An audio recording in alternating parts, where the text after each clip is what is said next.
लगातार आ रही है, तो मुझे लगता है कि जो बात विनय वर्मा जी ने कहा है मैं उसकी पुष्टि करते हुए चाहूंगा उसकी पुनरावृत्ति न हो, ये मैं निश्चित तौर पर। एक बात मैं और कह दूं जो शायद आप सबके लिए संतोष का विषय होगा। ये बैठक 16 मार्च को तय है। मेरे बार बार कहने के बाद जिला अधिकारी, मुख्य विकास अधिकारी, हमारे वीडियो प्रखंड विकास अधिकारी लोग इस बात का ख्याल नहीं रख पाते कि जब उत्तर प्रदेश में विधानसभा का सत्र चल रहा हो, लोकसभा का सत्र चल रहा हो, तो ये बैठक आहूत नहीं करनी चाहिए। लेकिन 16 मार्च को थी, उस समय मैंने सीडीओ डीएम का ध्यान आकृष्ट किया और भी कुछ विकास खंडों में जो यही नहीं, सौरभगढ़ में भी आहूत हो गई थी, मैंने उसको भी कहा, स्थगित हुआ। इस तरीके से भविष्य में आपके बीच में अभी कलाम साहब से लेके विनय वर्मा जी विधायक ने कहा कि आखिर इतनी महत्वपूर्ण बैठक त्रिस्तरीय पंचायती राज महात्मा गांधी का जो सपना था आजादी के बाद, जितना महत्व देश के स्तर पे लोकसभा का है, जितना महत्व उत्तर प्रदेश के स्तर पे विधानसभा का है, आज महात्मा गांधी ने जो ग्राम स्वराज की कल्पना की थी और उस ग्राम स्वराज में आज जो सबसे ज्यादा त्रिस्तरीय पंचायती राज की व्यवस्था है, 3 टियर हमारा पार्लियामेंट्री डेमोक्रेसी है। 3 टियर मतलब एक गांव सभा, विधानसभा, लोकसभा। तो अगर लोकसभा विधानसभा के लिए सभी अधिकारी जवाब दे हैं तो गांव सभाओं के भी ये जवाब दे तुम्हारे सभी अधिकारियों को। ये बात आप नहीं करना, वीडियो सबको चिट्ठी लिख देंगे, वीडियो सबको फोन भी कर देंगे, फिर भी बैठक नहीं है। अभी हमारे विधायक जी ने कहा कि अगर अधिकारी नहीं आते तो बैठक कैंसिल कर दें। मैं इसमें थोड़ा संशोधन करना चाहूंगा अपने अनुभव के साथ कि अगर बैठक में जो 3 महीने 4 महीने में होती है, साल में 4 बैठक होती है, 4 नहीं हो पाती, 3 ही होती हो, कभी कभी 2 ही हो पाती हो। पिछली बैठक कब हुई? आपको कितना आए हुआ? आपको 6 महीने आए, उसके कारण मैंने पहले हुआ, तो लगभग 7 महीने बाद बैठक। अगर साल में 2 बैठक हो रही है तो ये बात सुनिश्चित करनी होगी जिला प्रशासन को, डिस्ट्रिक्ट मजिस्ट्रेट को, सीडीओ को कि इस बैठक में सभी विभाग के विभागाध्यक्ष अवश्य उपस्थित रहें, जिससे कि हमारे किसानों के पंचायत की उठाई गई समस्याओं का समाधान। और कोई अगर विभागाध्यक्ष किसी बैठक में आवश्यक है, कहीं शासन में, कहीं कोर्ट में गया है, तो वो सीडीओ से प्रायर अनुमति ले और मुख्य विकास अधिकारी उसके जगह पे कोई वैकल्पिक उसका अधिकारी, अगर एग्जीक्यूटिव इंजीनियर जल निगम नहीं आ रहे हैं तो एसडीओ जल निगम का तो उपस्थित होना बहुत ही जरूरी होगा। और ऐसी अब मैं ये विश्वास दिलाता हूं कि हम इस बात का आपको तो घमंड होना चाहिए कि ये 16 मार्च की बैठक नहीं कर पाते तो विधायक जी आ पाते, तो मैं आ पाता, ये अपनी विधानसभा के सत्र में थे, लोकसभा के सत्र में। अगर हमको जनता ने चुन के भेजा तो हमारे दायित्व का यह भी पार्ट है कि हम लोकसभा विधानसभाओं में आपके विकास के लिए, आपकी समस्याओं के समाधान के लिए उपस्थित होकर के प्रभावी ढंग से अपनी भूमिका को निभाएं। लेकिन आज ये बैठक उपस्थित, AK शर्मा माननीय मंत्री जी आ रहे हैं, जितना महत्वपूर्ण अधिकारियों को AK शर्मा जी का होगा उससे कई गुना ज्यादा महत्व हमारे और विधायक के लिए है। माननीय मंत्री हमारी सरकार के मंत्री, उत्तर प्रदेश के मुख्यमंत्री योगी जी, प्रदेश में हमारी सरकार है भाजपा की और केंद्र में भाजपा की सरकार। तो हमारे लिए तो आप यकीन करिए कि अभी आई है साधना, तो साधना जी कह रही थी कि क्या आप मंत्री को रिसीव करने नहीं गए, तो ये मान के चल रही थी कि प्रतिका पाल जी नहीं आई।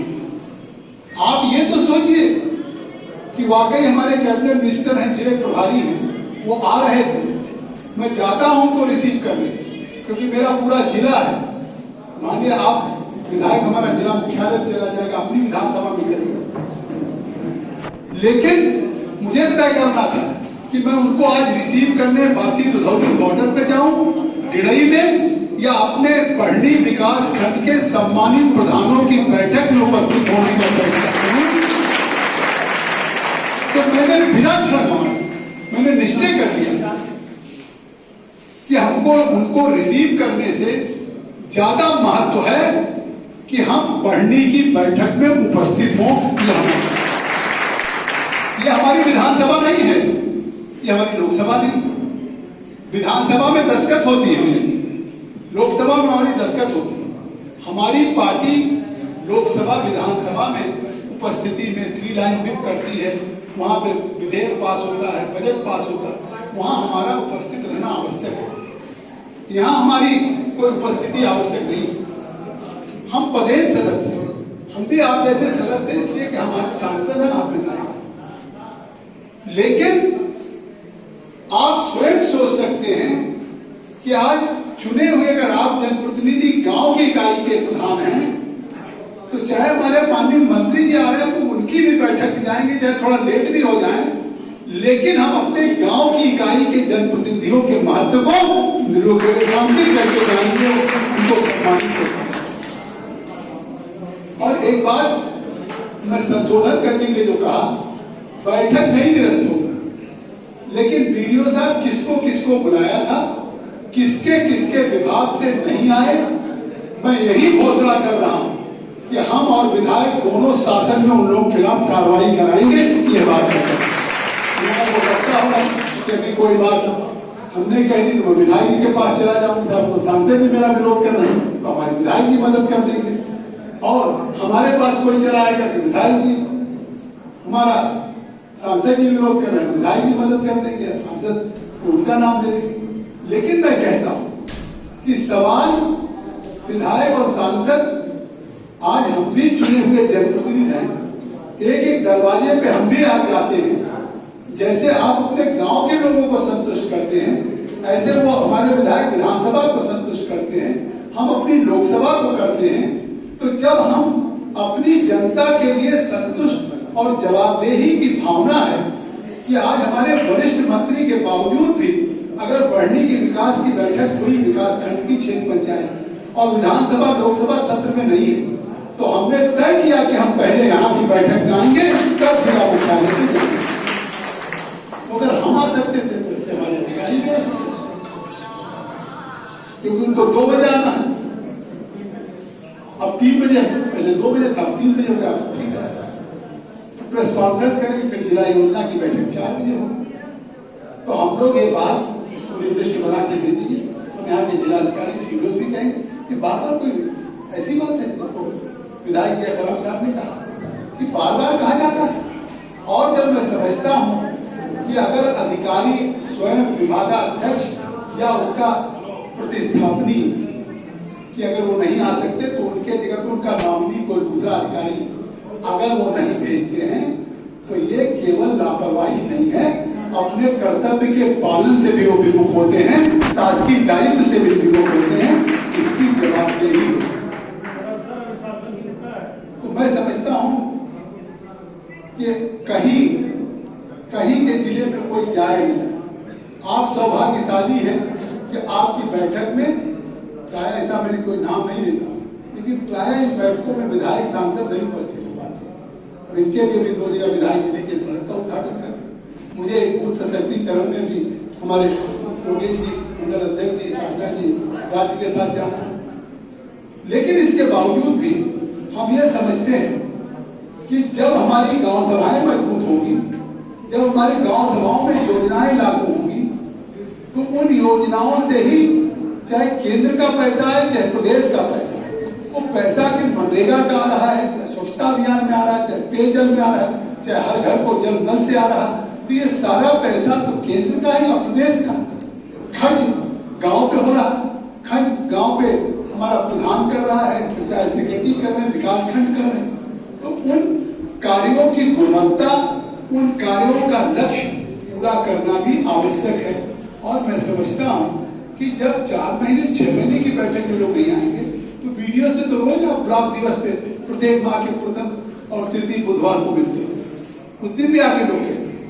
तो आज ये प्रधान जब ये बैठक में आता है तो एजेंडा के साथ साथ अपने गांव की कितना इंडिया मार्क 2 हैंडपंप खराब है उसकी रिपोर्ट की क्या स्थिति है, जल निगम के टंकी की क्या स्थिति है, बिजली के ट्रांसफार्मर की क्या स्थिति है, डीएसओ या टीएसओ का व्यक्ति आए तो आपूर्ति की क्या स्थिति है, कोटा बट रहा कि नहीं बट रहा, मैं बहुत विस्तार से नहीं जानता। ये बातें होनी चाहिए और इसलिए बैठक होती कि जब ये अधिकारी आएंगे तो जब एक बिंदु उठाएंगे वीडियो या जो भी एडीओ पंचायत, तो उन बिंदुओं पे अपने अपने गांव की बात को प्रधान भी खड़े होकर के उनसे जवाबदेह बनाएगा, उनसे सवाल जवाब करेगा।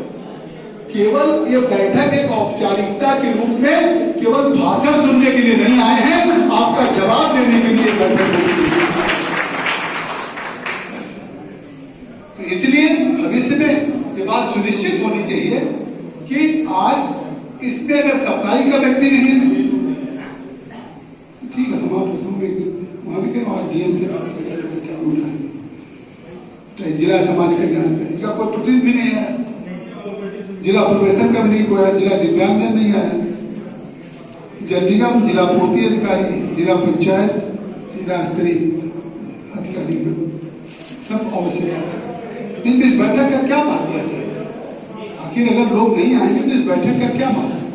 खैर मैं समझता हूँ आपको यह संतोष होगा कि आपकी इस बैठक के महत्व को बढ़ाने के लिए आपके बैठक में अधिकारियों की उपस्थिति हो, उसको पूरा करने के लिए अगर आपके विधायक सांसद उपस्थित हैं तो ये चिंता आपकी नहीं, ये हम दोनों की चिंता है, जिसको हम अवश्य निश्चित तौर से जिला स्तर पर आज ही मंत्री के सामने बैठक में इसको उठाएंगे और शासन स्तर पर भी हम उठाएंगे। रही बात प्रधानमंत्री आवास की, कहा कि 100 का लक्ष्य मिला।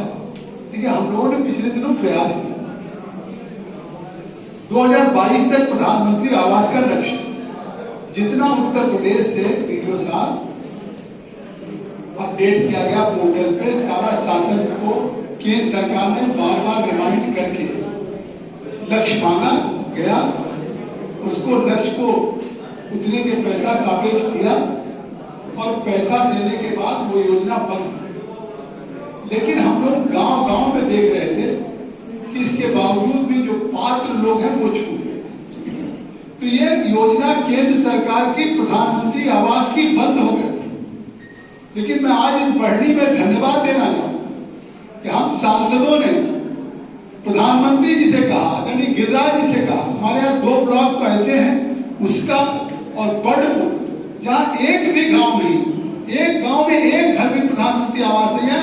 जिस समय फीड किया जा रहा था वहां के वीडियो ने फीड नहीं किया, वहां तो एक आवास नहीं है। मैं नवरात्र व्रत हूँ, आप सबको नवरात्र के व्रत की बहुत बहुत बधाई देता हूँ और ये कहना चाहता हूँ, मैं नवरात्र में जो कह रहा हूँ कि गिरिराज जी से मैं कई बार लड़ा, उन्होंने कैसे होगा, जब हमने शासन से मांगा, अपने यूपी से मांगा, जितना आया आपने उस लक्ष्य को पूरा किया, प्रधानमंत्री जी ने अप्रोच कर दिया। अब ऐसे तो रोज हर जिले से मांग आएगी, प्रदेश से मांग आएगी, हम कब तक देते रहेंगे केंद्र सरकार से आवास का पैसा? हम लोग प्रधानमंत्री से अप्रोच किया और यकीन करिए योजना बंद होने के बाद 10,000 करोड़ अभी 2 महीना पहले प्रधानमंत्री जी ने उत्तर प्रदेश को प्रधानमंत्री आवास योजना 42 लाख आवास उसमें पूरे यूपी में बनेंगे। तो अब मैं वीडियो साहब आपसे आग्रह करूंगा, आप केवल 100 का लक्ष्य मत बताइए, जितना आवेदन आए हो अभी भी प्रधानों के माध्यम से फिर मांग लीजिए, ऑनलाइन करा लीजिए और सबका सर्वे करा के फिर नहीं कि 200 भेज दीजिए, 400 भेज दीजिए, 500, और फिर जब योजना बंद हो जाए तो फिर पढ़ने में जब हम लोग यहाँ विधायक जी, साधना जी, प्रमुख जी, जगदम्बिका बात तो सब आवास नहीं मिला, आवास तो थोड़ी मेहनत करिए आप वीडियो साहब, मेहनत करिए, वीडियो मेहनत करें, आपके पंचायत सेक्रेटरी मेहनत करें। 10,000 करोड़ में अगर आप सोचिए कि 70 जिले हैं और 42 लाख है, अगर 42 लाख है तो इसका मतलब है कि 50,000 अगर 75 जिले हैं तो 30-40 हजार 50,000 एक जिले में आवास का एवरेज पड़ेगा। मुझे लगता है कि हमको सोचना चाहिए कि अगर हम 3-4 हजार आवास भी 5,000 लें तब हम उत्तर प्रदेश में हमको संतोष होना चाहिए कि हमने अपने पढ़ने के एक पात्र लोगों को एक जिनके पास सर पे छत नहीं थी आवाज दिलाने का हमने काम किया। इसलिए थोड़ा मेहनत और आपके सम्मानित कर्मचारियों को केवल ये रोज राजनीति नहीं कि कुछ प्रधान का पेमेंट हो गया कुछ प्रधान का नहीं हुआ इसी में सारी ऊर्जा लगेगी। तो अब आप सोचिए तो फिर तो इसमें केवल जो मुख्य काम है तो रह जाएंगे। मुख्य काम है लोगों का आवाज, मुख्य काम है लोगों के घर तक। बाहर के ठेकेदार हैं उनका गुणवत्ता कौन मेंटेन करेगा कि हर घर को जो नल जा रहा है आप करेंगे उस काम को करिए। और उस पर हमारे विधायक जी ने बहुत कह दिया कि एक ट्रांसपेरेंट टैक्सिंग होना चाहिए। तो ये बात उन्होंने भी कही, अगर हमने कही तो भविष्य में उसकी पुनरावृत्ति नहीं होनी चाहिए और सभी प्रधान संतुष्ट हों क्योंकि हर प्रधान परिवार का सदस्य क्षेत्र पंचायत का ये किसी को क्यों लगे कि हमारे साथ कोई पक्षपात हो रहा है। निश्चित तौर से हमने भी अगर कभी कहा होगा तो मैंने कहा होगा सभी प्रधान को दिया जाना चाहिए। नहीं खड़े होकर कहिए कि मैंने कहा होगा नहीं लोग करिए वो करिए तो फिर क्यों नहीं होता। इसलिए इस बार हमारे 77 प्रधान थे तो 77 में से 70-72 प्रधान का पेमेंट हुआ सर। जितना सर पैसा एक लिमिटेड समय के लिए आता है और उसमें सर पूरे प्रदेश में एक साथ काम दे रहा है। एक पेमेंट नहीं हुआ सर, एक पेमेंट नहीं हुआ बताइए। तो 3 बार करता है एक बार नहीं हुआ बताइए। एक बार नहीं हुआ उतना चलाते हैं 10 प्रधान 5 प्रधान का पेमेंट कर देते हैं उनका बार करते हैं और प्रधानों को ऐसे रखते हैं। वही बात वही बात हुआ लेकिन देखिए मतलब ये ऐसा नहीं होना चाहिए किसी प्रधान का एक बार भी न हो और आपके सामने अपवाद के रूप में खड़े गंभीर बात है। अब इस तरह की पुनरावृत्ति भविष्य में नहीं होनी चाहिए। हर प्रधान हमारे लिए बराबर है। मैं बहुत बहुत धन्यवाद अपने प्राथमिकों को दूंगा। अभी हमारी यंग है एनर्जेटिक है। मैं आग्रह करूंगा कि आप इस बैठक के साथ साथ कोशिश करिए गांव में निकलिए जो भी ब्लॉक की योजनाएं चल रही है स्वच्छता अभियान में चाहे शौचालय का निर्माण हो रहा है आवास का निर्माण हो रहा है उसकी गुणवत्ता देखिए जनता से बातचीत करिए। आपको लगेगा आपका बहुत बड़ा दायित्व प्रमुख का मतलब है कि पूरे ब्लॉक की केंद्र प्रदेश की सारी योजनाओं को वास्तविकता के धरातल पर उतारने का काम ब्लॉक प्रमुख के ही नेतृत्व में हो रहा है। हम सब लोग आप हमारी अध्यक्ष हैं हम सब लोग सदस्य विधायक साहब तो निश्चित तौर से जितना भी आप पैसा कहेंगे ये कोई लक्ष्य नहीं मनरेगा में और पैसा कहेंगी आप बनाइए प्रोजेक्ट जितना प्रधान की जरूरत हो सबके प्रोजेक्ट जनरेट कराइए आप भेजिए जल्दी काम करिए यूसी भेजिए। ये डिमांड ड्रिवन स्कीम है पैसे की कोई कमी नहीं होने पाएगी मनरेगा में तो सारे प्रधानों को ये कौन सी कि हम 28 करोड़ खर्च करेंगे 32 करोड़ आप काम दीजिए हर प्रधान को काम दीजिए कोई पक्षपात नहीं जिसके काम उचित हो उसको देखिए उसकी फाइल को अप्रूव करिए उसके प्रोजेक्ट को अप्रूव करिए उसके काम को गुणवत्ता पर यूसी बना के भेजिए। और ये आप देखिए दक्षिण भारत में 3-4 बार मनरेगा की इंस्टॉलमेंट आती है यहाँ एक ही साल भर में लग जाता है 2 ही लग जाता है। ये सब ठीक करिए हम सब आपके साथ हैं इसीलिए हमने आपकी उपस्थिति की प्रयोग करके किया है और भविष्य में हम चाहेंगे केंद्र प्रदेश की योजनाएं सभी लागू हों। बहुत बहुत धन्यवाद। जय हिंद जय